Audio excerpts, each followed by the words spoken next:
Excuse you. I'm gonna have to burp one more time. I don't know. All right, that was it. That was weak too. Are you recording that, T. Briggs? I'll keep that in there. Fucking gross, bro. All right. What is good, everybody? Welcome to episode 4 of Podheads. It's your boy DJ Easy Zeke. Re-recording another episode. As y'all know, I'm a rookie to this, but we're getting through it.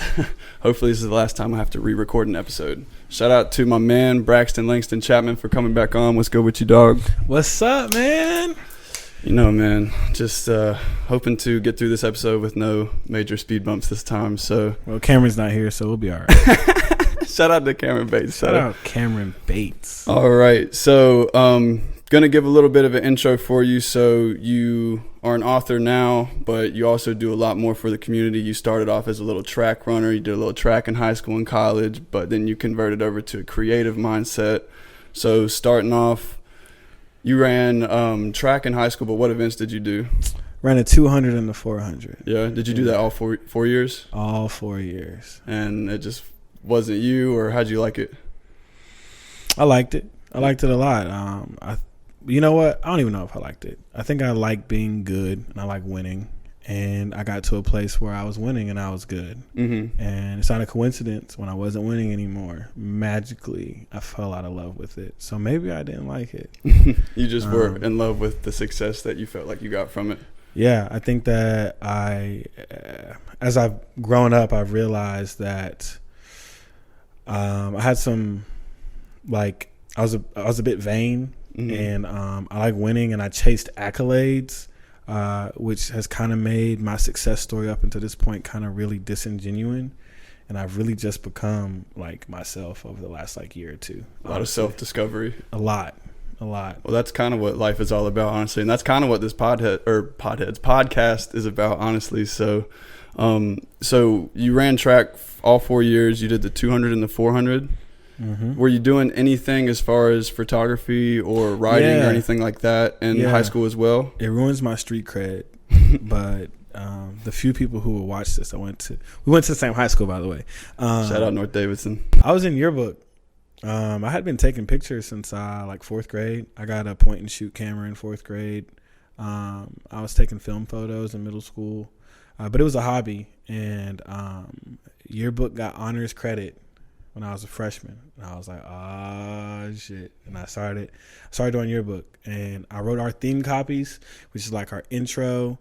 And I wrote some stories in our yearbook, and my best friend at the time was also in yearbook. And I took photos for our yearbook staff. Yeah. What do you think was like the biggest creative spark? Like, were you doing a lot of individual work, or was it a lot of the teacher oriented stuff? Do you get what I'm saying? Were they assigning you a lot of work, or were you kind of doing? Nah, man. Honestly, our yearbook staff, like the books that, I don't know if you've got any yearbooks. I brought them. I have them, by the way. I have a couple, but I don't look at them. We had, me either. It's like a weird nostalgia. Yeah. I look at it mostly to stay motivated and be creative, but Mrs. Quigley was our yearbook teacher, and we had pretty much full creative control. Like, I still run, even at my current job, I still run the few parts of my creative process and my marketing strategy, how we ran our strategy in high school. We had one of the best yearbooks in the country. We won awards. Our editors went to Texas. I got some awards hung up in the yearbook room. I'm in the rafters at North Davidson. At North Davidson, dang, that's dope. We won some awards, and it started in the summer. We created a theme, a strategy. We had a narrative. We had a goal. We picked our color scheme. We used color theory. Yeah. We contracted out an editor to come out and do some graphic design work for us. It's more in depth than what people think. It's just like a class you sign up for, a superlative. First of all, it's not even a class you sign up for. You get an interview. Ooh. Get an interview. You get picked. Some Illuminati shit. It's some Illuminati shit. There's only 10 computers in that yearbook room. Okay? You may not be one of the 10. And also, just because you were in yearbook the year before doesn't mean you get to be in yearbook the year after. No guarantees. Yeah, it's not a game, man. That wasn't a game. That was more competitive for me than track was in high school. Did that inspire you to do anything individual as far as getting projects done outside of the school work world? In high school, I didn't do a whole lot in high school. I had a photo. I actually had a Tumblr. And I had photos of like Winston downtown and like welcome. Did you promote any of that, or it was just Nah, I more for wanted yourself? people to just find it. Like I wanted people to just like, you know, Some Donald mysterious Glover. shit. Donald Glover was like huge when we were like, you know, Childish Gambino was like huge. I was like, I want to be like Childish Gambino. Yeah. So like I was like quietly on Tumblr, like I had like all these cityscape photos. I had photos of welcome. Like I would steal our yearbook camera. The cityscape of welcome. Yeah, bro. I had like Curly's barbecue. Yeah, like, and then one day like somebody found my Tumblr. I also had like my high school girlfriend, like photos of her up there, and people would be like, "Braxton, I think I found your Tumblr." I'd be like, "No, you didn't." They're like, "Who would have photos of welcome?" That girl's name. The one who we do not speak of. I don't got no beef for her, but I feel like maybe she would be the girl that would text me like, you don't need to be saying my name anywhere. Yeah, it's all good. Like, bro, it was high school. Chill out. But it's all like, good. Her, and then it'd be like downtown Winston, and they'd be like, who else would have that? That's you. So I had a Tumblr. That was like the closest to like an individual project that you got. Yeah. So you did track in college as well? Yeah, my freshman year, I was on the track team at A&T for about 6 weeks. Did you go for a scholarship, or were you walk on? I was actually a preferred walk-on because you wouldn't have remembered this because you were gone, but I actually committed to a school called Wofford. Oh yeah. I was going to Wofford. Is that near Charlotte? Yeah, it's in Spartanburg, South Carolina. Okay, yeah. And they had some financial issues and basically had to make some cuts to their men's program.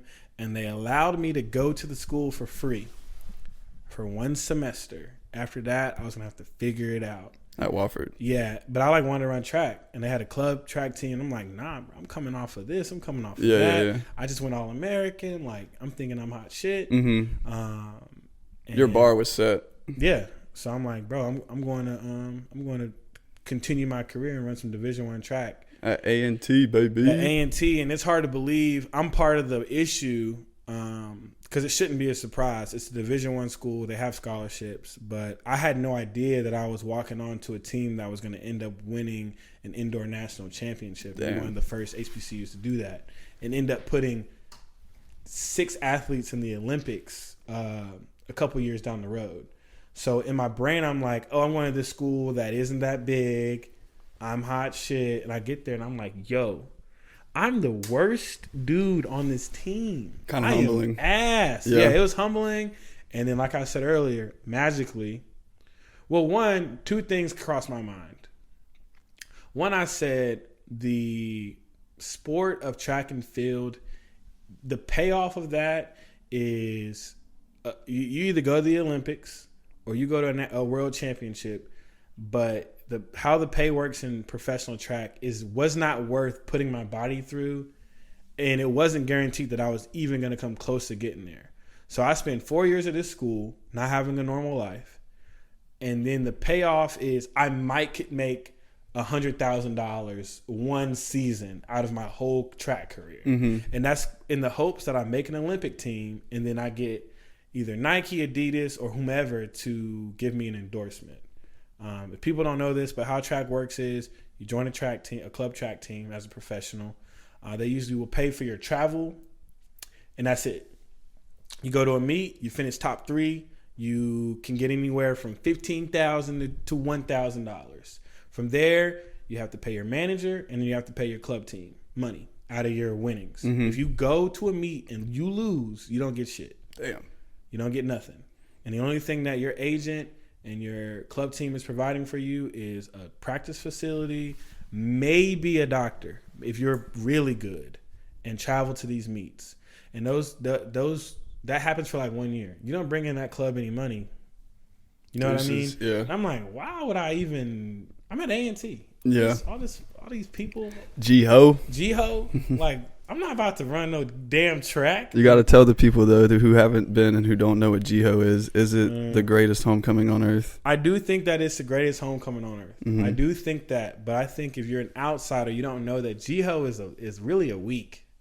It's not one day. Y'all locals, y'all friends of A&T people, y'all come on that Saturday. Yeah.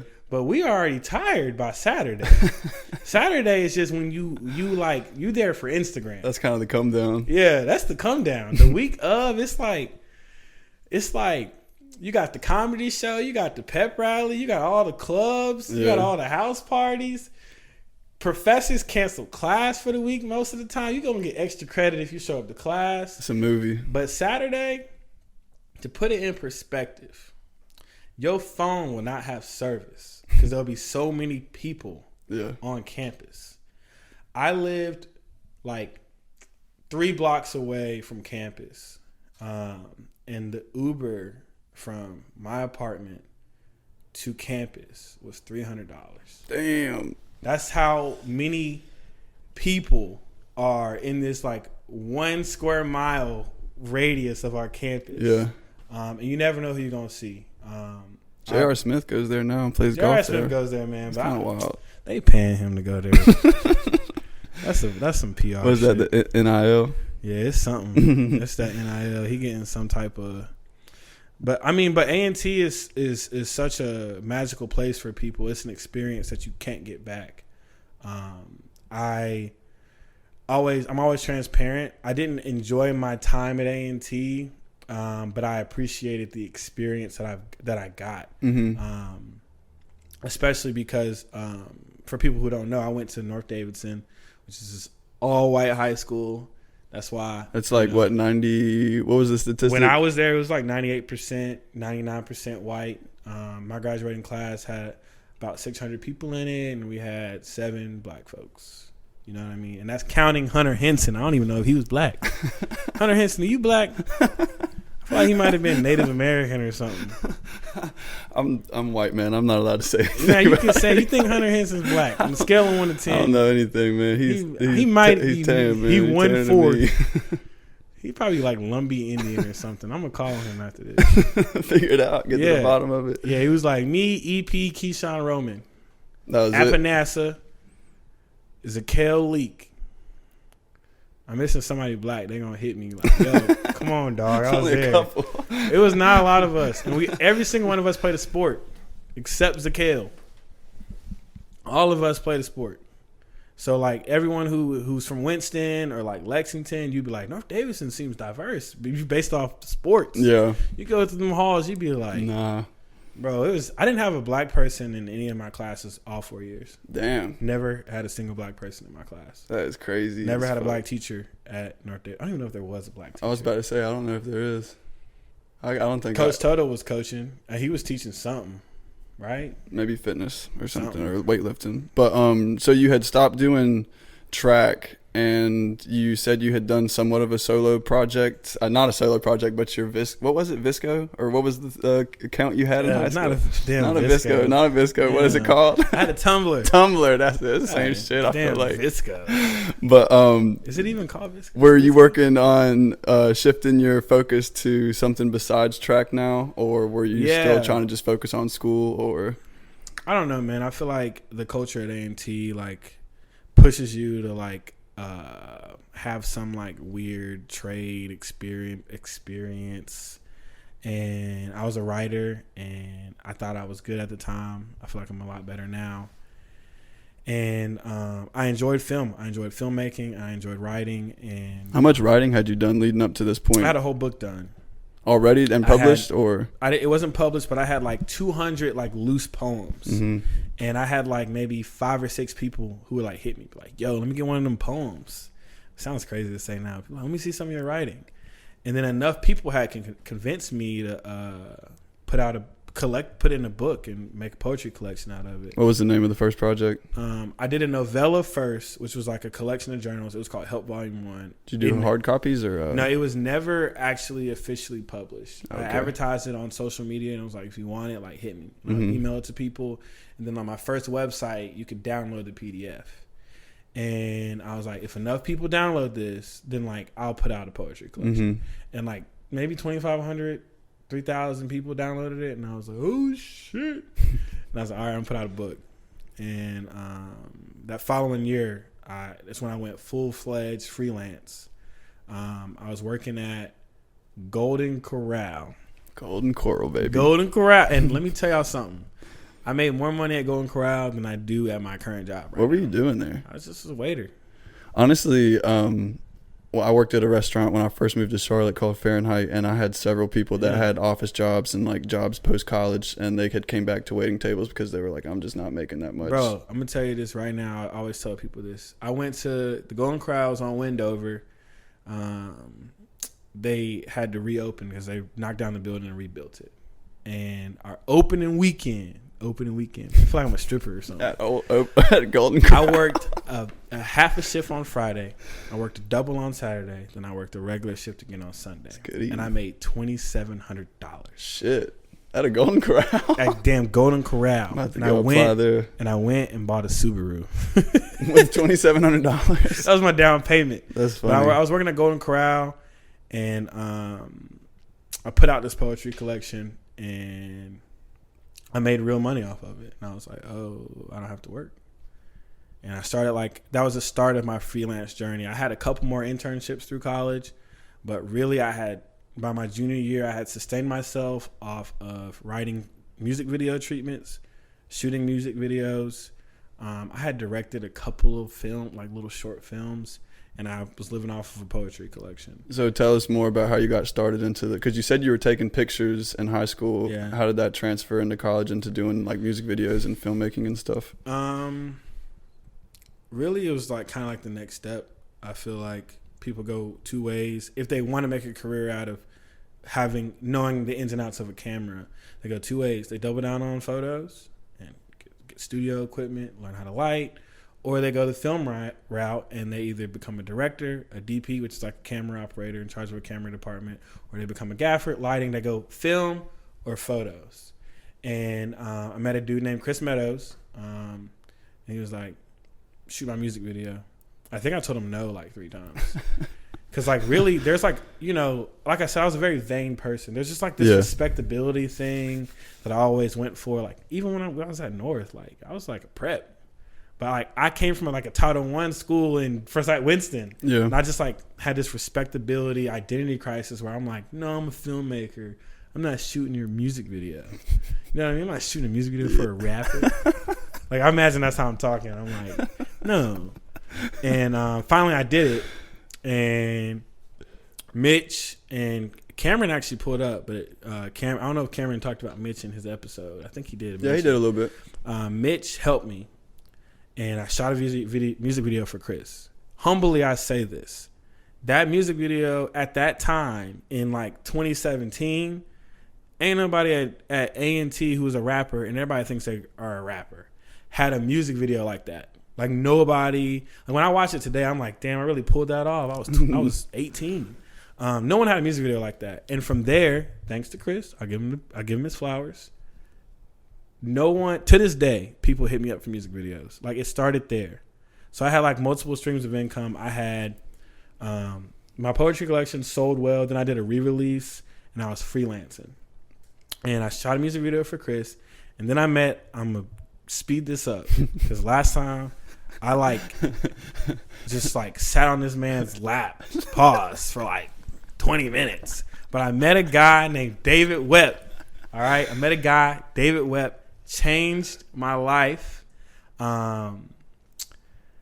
David, so one, he had a girlfriend at A&T at the time, and she was like, you remind me of my boyfriend. And that's not something he probably want to hear. Yeah. You remind me of my boyfriend. This guy named David. This David. Cameron knew David.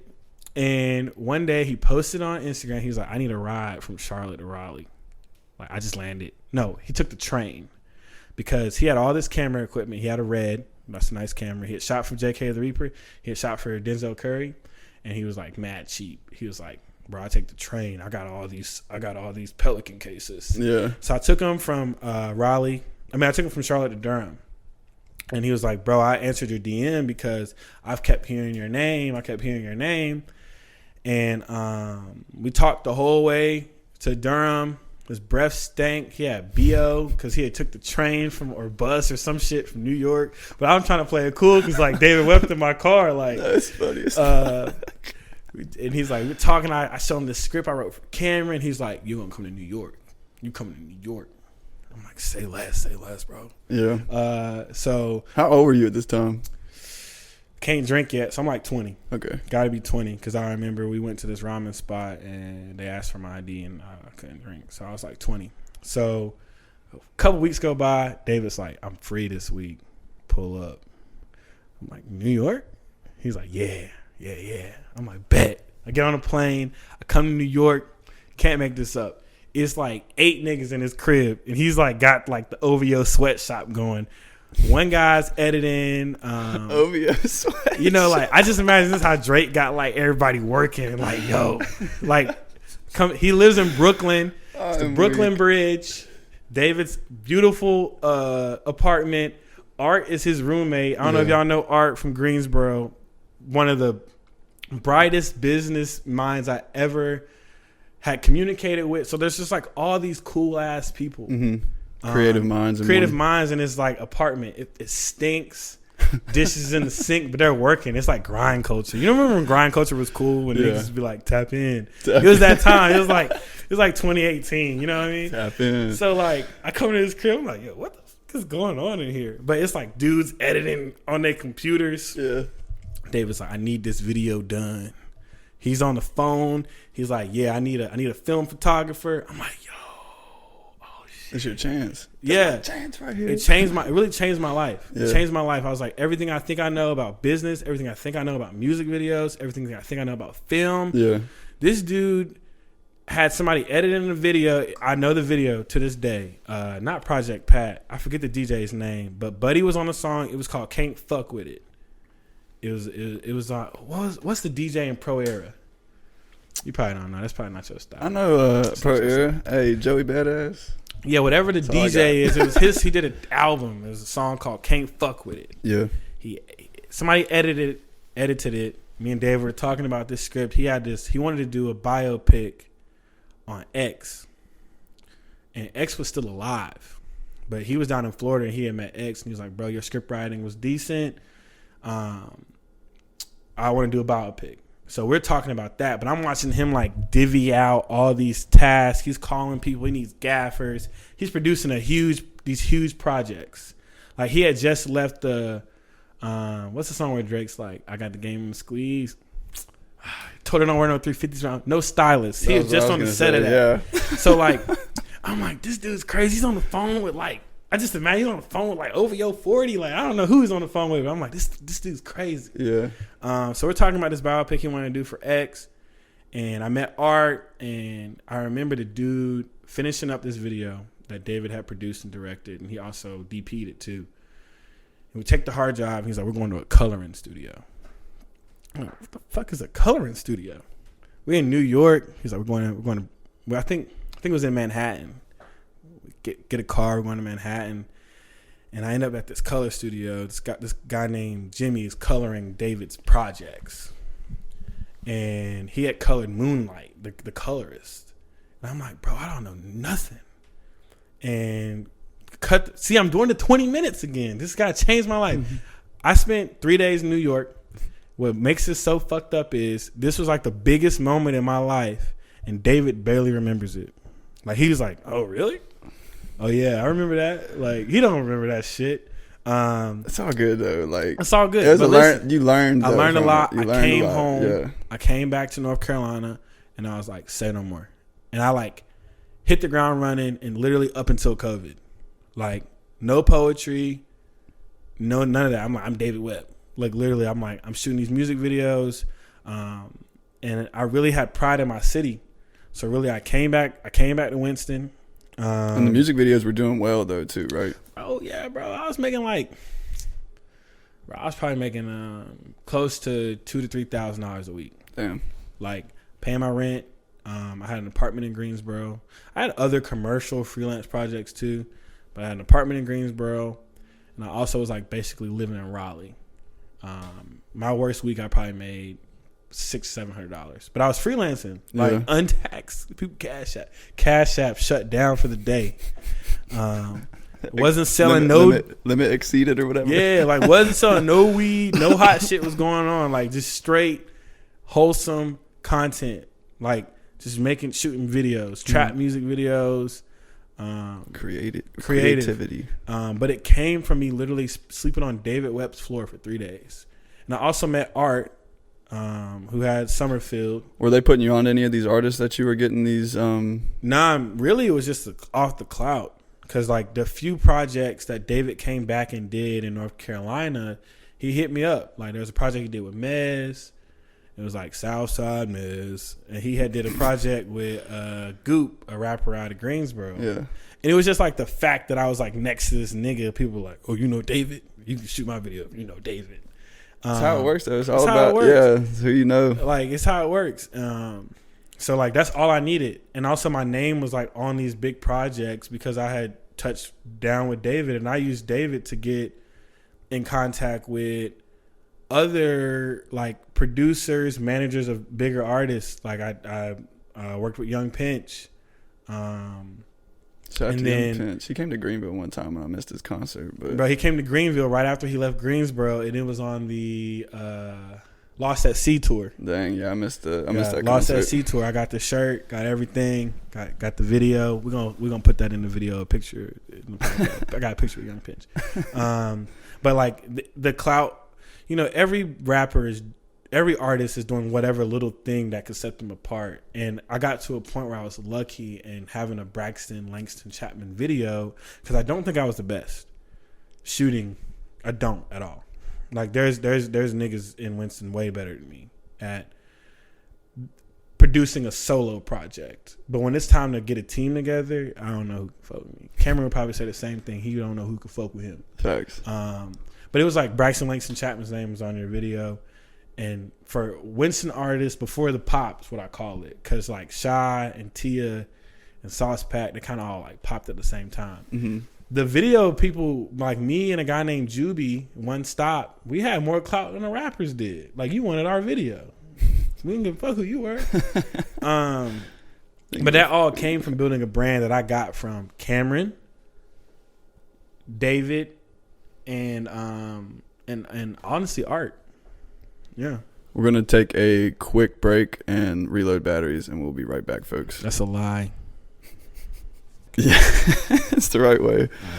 All right, reloaded batteries. Took a small break. Welcome back. Took a smoke break. Took a smoke break because Podheads, baby. I'm back with my glasses. Hold on. Can't remember my street cred out here.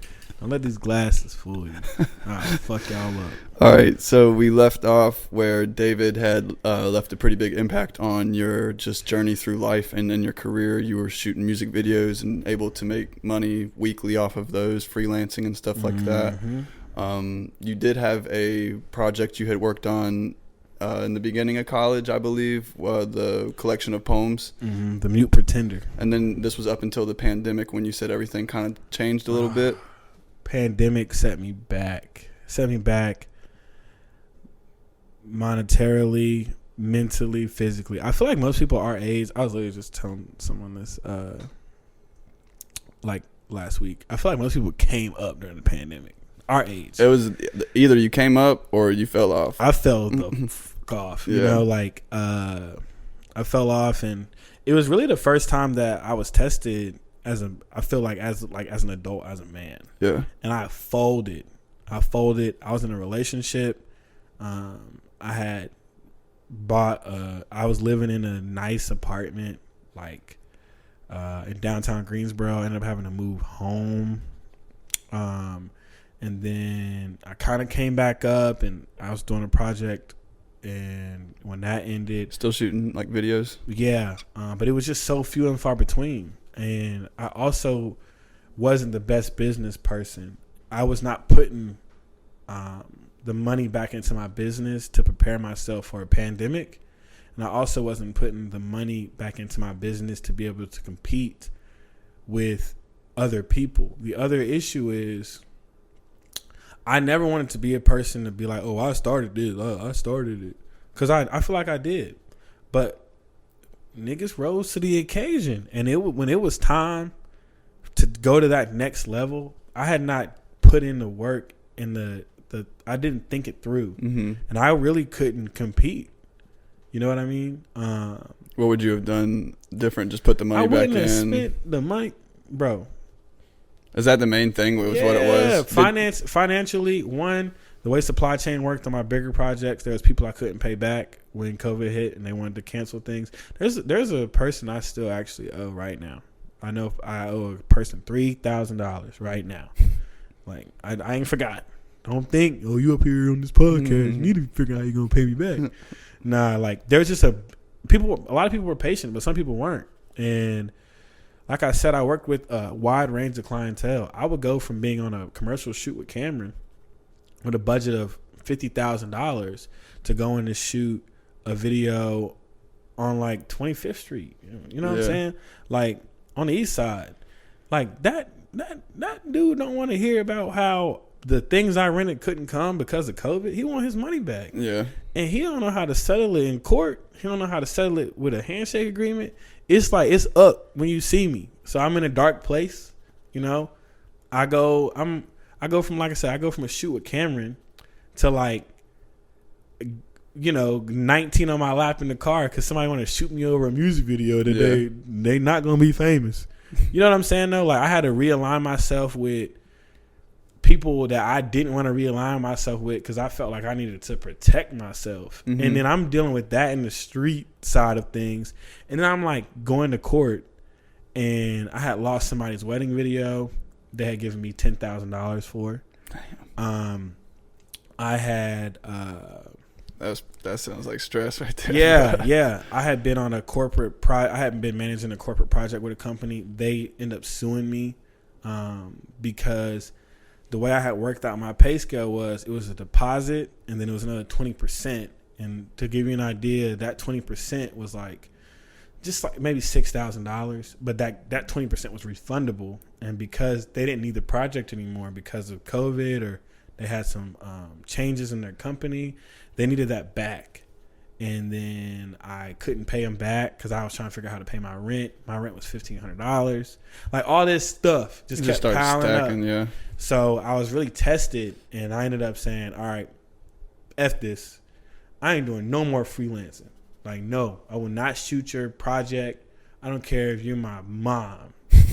I sold my cameras. I really sold my cameras to pay off debt. I'm talking, my family's like, can you shoot my wedding? Can you do this? Bro, I didn't even want to take my little brother's graduation photos. Yeah. That's where I was with anything film related. It was just a dark place. I sold everything to pay my rent. I couldn't get out of my lease. They tried to evict me. And what'd you do to start to pull yourself out of that place? One, I think that like I said, I really didn't know who I was. Because truthfully, I don't do film stuff anymore. And I don't miss it at all. It wasn't your passion? No, I'm just good at it. Humbly. It was something that I had a natural... You just knew how to do it. I knew how to do. Yeah. And I'm like, I don't care. Like, T. Briggs is back there right now. I gave him an SD card. I ain't going to miss it. You know, if I had a lens, I'd give it to you. That's just where I am with it. Yeah. And I think what pulled me out of it was I got a job teaching, actually. I was teaching at North Davidson, and I was coaching track at another school. And one, it gave me a little bit of income to pay my rent. And then it also gave me some grounding, which I didn't have. Like, I was, like, doing crazy stuff. Like, just gave you, like, some structure and stuff? Yeah, I didn't have any structure. I hadn't had a job in 3-4 years. I was freelancing. I was, like, going to L.A., hanging out, getting high. Going to New York, going to Atlanta. You know, until I ran out of money, basically. Yeah. But, like, I was really doing that because I had avoidant behavior. And there were some things I needed to tackle emotionally, mentally, etc. So I got some grounding. I always have a liking for Welcome.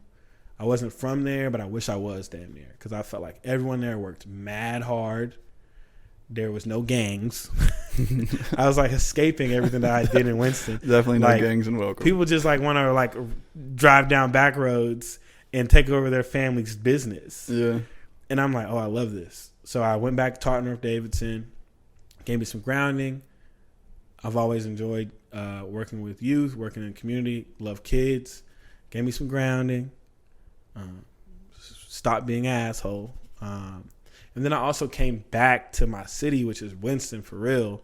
I moved downtown and I just kind of like had to figure a lot of reflecting. I have a therapist and a psychologist. Psychologist. Psychiatrist.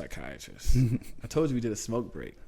I have a therapist and a psychiatrist, and I had to really figure out who I was, what I wanted to do, and I also had my moral compass was a little bit off.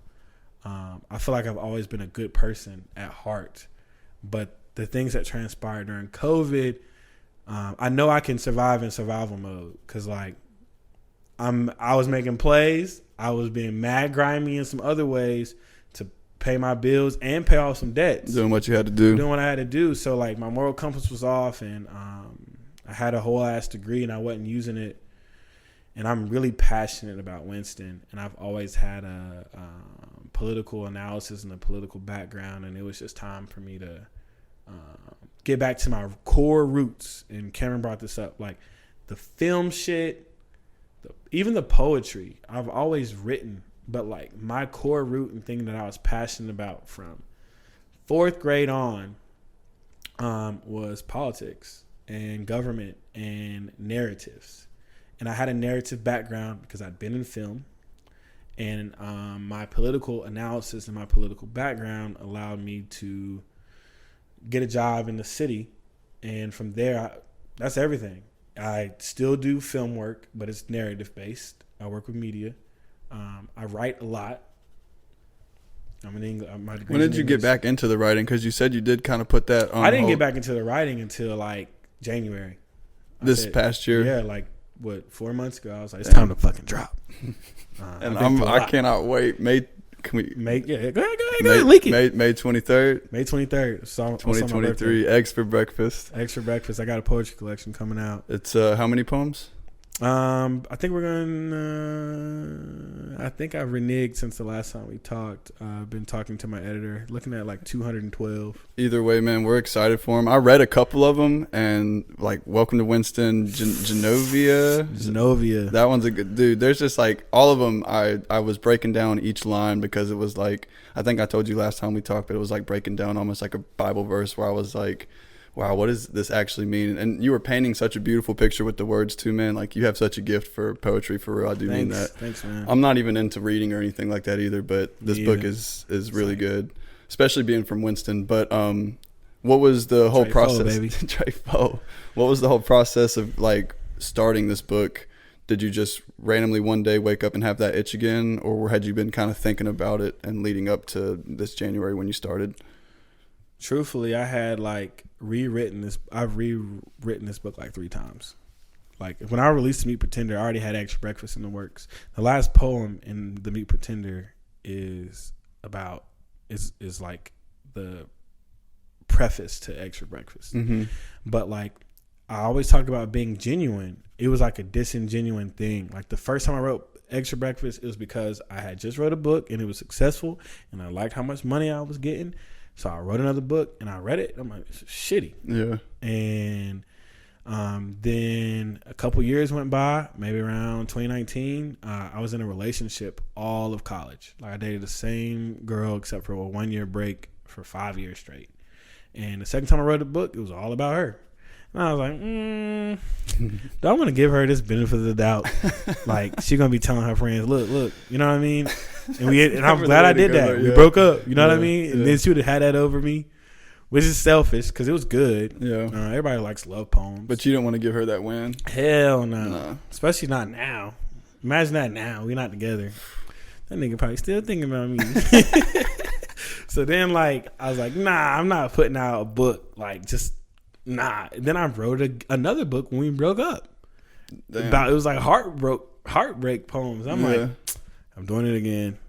That was like the 4th rendition of the book. And like I said about being disingenuine, I don't think that I like got to a place of being comfortable with who I am. Transparently, I never really liked myself because I was such a vain person, and I'm very result oriented. When I want something, I fucking get it every time. I don't miss. But like when it comes to being an artist and being artistic, it's not really ones and zeros. So because I had like all these identity issues leading up to like the last like 6 months, I'm like, all those versions and renditions of the book were garbage to me. And they may have had some critically good reception, but it was disingenuous. Like, I wrote it because it wasn't what you wanted it to be. Nah. And then I didn't mean half that shit because I knew what would sell and what people would like. Mm-hmm. And I couldn't have them in mind when creating something as intimate as a poetry collection. Yeah. So then in January, I'm like, ooh, I'm looking in the mirror. I know what I look like. I like myself. I know what I got going on. I'm an adult. I'm a grown-ass man. Yeah. Things have happened in my life. And I have the mental capacity to like write a poetry collection. So I rewrote it in January, and it was like 500 poems. And they so damn good to me, humbly. They're good. They're good. I haven't read all 500. I read like 20 of them, but and I shopped it around because I didn't want to self-publish. I shopped it around to publishers. They're like, "Yo, this shit we ain't seen. Like, it's some bars in here. Yeah, like, you could rap." It is. I'm like, yeah, but I have no rhythm. If I try to put this shit on a beat. Boo. So Boo. Nobody would pick it up at 500 poems. Yeah. So I found just an editor. Find myself self-publishing again. I found an editor. They chopped it down. I got it down to about 250. Now we're sitting at about 212. But I'll probably be working on it right up until the last moment. We can print on demand. It's 2023. I don't even have a cover yet. You're doing hard copies, right? Oh, yeah. Need that bread. I'm excited as fuck. Hard copies, yeah. May 23rd, Eggs for Breakfast. You can get that. Where can you buy that? Because I'm self-publishing, it'll be on my official website. I'll get that back up. We can put the link in the description whenever you get it and everything. It'll probably be BraxtonLangston.com. But I'm thinking, I also got some political endeavors, so I'm thinking about making my website Braxton or like a hyphen related.com. So like you can see like my film work, because like it's so hard to find my film work, like all the productions I've done. Mm-hmm. And then you can buy the poetry collection, and then maybe I'll have my campaign stuff up there too. You'll have your merch? Extra breakfast merch? We're gonna do extra breakfast merch. Fire. That'll be lit. Yo, Art, if you watch this, bro, like answer me back, because I need you, because that's the merch right there. Art, I gotta talk to you. Collab with my man. So it's all coming together this year. But it's been COVID did me in, and I just now dug myself out that hole probably around October of last year. So like I just got back on Instagram, like what, a couple months ago. Sometimes especially in our society today, I feel like we all need a break like that, especially from social media, because it can be like mentally draining, especially with everything else you got going on in real life. Then you log on social media and you got all this negative shit that you see, and like 3-year break. That's almost 3 years. I need to do that. Yeah, I think everyone should take a 3-year break. I had a private Instagram. Like I seen y'all. But I had a private Instagram, but I didn't go back to my public page. Like I watched the followers dwindle. Yeah. I had like. Well, that's kind of when you can see who's really their support. I went from like 8,000 to got 4,000, so I got some work to do. Yeah. I'm not as funny as I used to be either. Like I'm not about to be recording myself talking like I used to. I used to be up there wilding. I also like don't party. Like I don't do none of that no more. So it's like it's harder to like, navigate through documenting your superficial life when it's real. Like I'm gonna post me in a suit at work, typing up on the keyboard, the keyboard, like in my cubicle. Be like that meme from Mr. Incredible when he like that's literally how I feel too. Because when I stand up, it's like, damn, I'm really in a cubicle. I'm honestly not. I don't want to ever work an office job. I'm not ever looking for one. So hopefully that I never have to. I'll say this: I work in an office, but like, I do work in government in the public sector, so it is cool to be nosy. Like I know I am the keeper of secrets. It's cool to like know what is going on and also have a hand in policies and procedures being made. Like I'm not trying to get on a soapbox, but like part of the reason why like Winston and like other cities, why people like me and you like move, is because the decisions that shape a city, we're not the people involved, and we're the people that it affects. You got these 60, 70-year-old people making decisions, and it's not their fault, but like something about our generation, like we don't give a fuck about what the government's doing. We need to, especially nowadays. Yes and no. I feel like we like the lost generation. we're like the first generation of people where nothing's really guaranteed. Like our parents, if you went to high school, you was gonna get a job. If you went to high school and college, you was gonna get a good job, and you could get a good job just going to high school. But what allows us to be creative and artistic and put our like brain capacity in a different place is because nothing's guaranteed. I guarantee you niggas wouldn't be rapping. I guarantee you I wouldn't do the things that I do if I knew I could have an equitable living and be able to purchase a house off of my job after I went to college. But even right now, what I make at work is not going to be the reason why I buy a house. It's impossible for me to save based off of inflation. Yeah. It's just not, it's not equitable. And we're like the first generation where that's the case. So we have a lack of, like, we're not intentional with government because we don't see the benefits or the effects sometimes of what's going on. We just go through the motions. And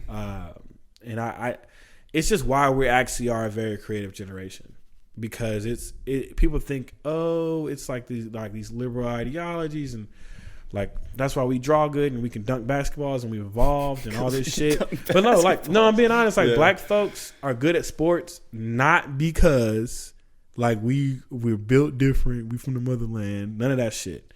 It's strictly off of the idea that nothing in a black person's life was guaranteed. And it allows us to put more emphasis on sports. Like sports was the only way I was going to college. If I wasn't gonna run, nigga, I was gonna score some touchdowns. But that's the only way I was gonna go to school. Yeah. And like a lot of other generations of people, mostly white, and white people don't worry about that. If they don't get the scholarship, their parents can pay for it. But the same is the case for us as a whole when it comes to like our career paths. It's like nothing's guaranteed. I was a teacher, bro. What? That pay was ass. I was like, yo, that's why y'all get married at 20. Yeah. This damn $2,000 check.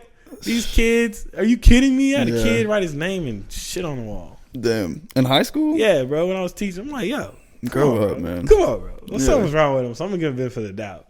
But like all that, and then my check be like $18.50.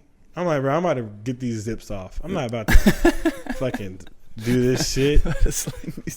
You know what I'm saying? Like, I gotta get there at 7:30. Kid, I'm like the token black teacher too, bro. So everybody think I'm so cool. They're like, oh, bro, you got what J's you got on today, Mr. LC. I'm like, bro, leave me alone.